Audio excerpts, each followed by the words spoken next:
Баршаңызға сәлем, сіздермен аспаз келін. Бүгін осындай ерекше афган қазанында тамақ дайындайтын боламыз. Өте дәмді болып шығады. Видеоны соңына дейін қарауға кеңес беремін. Өйткені жасалу жолында өзінің арнайы фишкалары бар.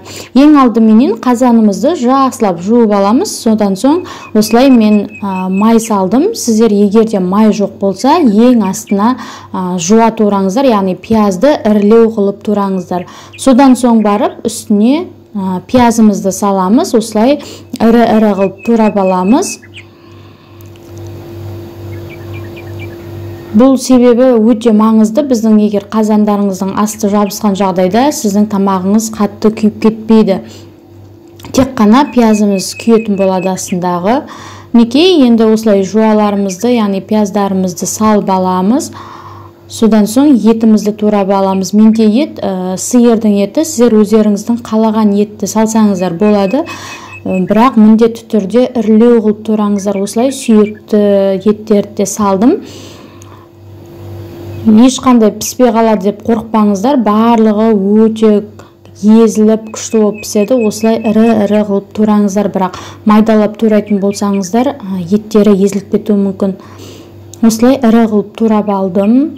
Осылай біздің пиязымыздың үстіне саламыз. Барлығын жақсылап бір келкі жайып салыңыздар.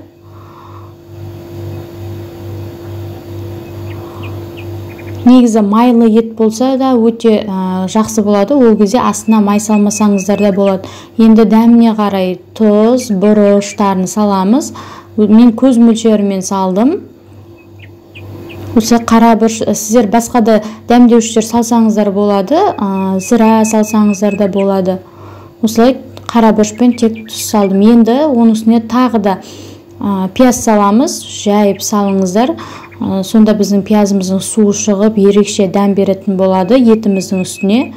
Осылай турап саламыз. Енді дәміне қарай барлық көкөністерді салсаңыздар болады. Капуста, асқабақ, мен сәбізбен тек қана осылай болгар бұрышын, помидор салдым. Енді кішкене тұз салып, картопымызды саламыз. Картоптарымызды үлкен-үлкен қылып салдым. Ешқандай бөлген жоқпын. Осылай мінекей лавр жапырағында және де чеснокта салдым, дәмі шықсын деп. Осылай барлығын салып, мінекей қақпағын қатты қылып тығыздап жабатын боламыз. Үстіне помидорда салып жібердім. Осылай қалған помидор менен лавр жапырағын, чесногымызды салып, үстіне аздап тұз салдым. Сіздер өздеріңіз осылай дәміне қарай салсаңыздар болады. Енді қақпағын жауып, қатты қылып жауып аламыз.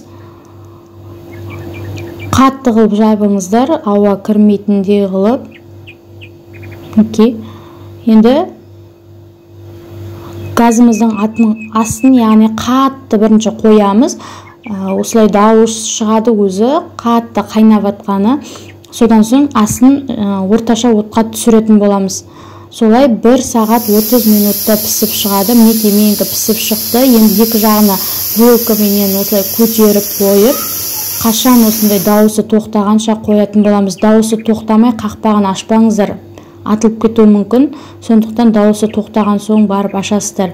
Мінекей 1 сағат 30 минут өтті. Біздің тамағымыз пісіп шықты. Иісі мұрынды жарады кәдімгідей. Осылай тамағымызды ыдыстарымызға салып аламыз. Өте дәмді, толыққанды піскен, ешқандай шикі болған жоқ. Неке қараңыздар, өте дәмді болып шықты. Сіздерде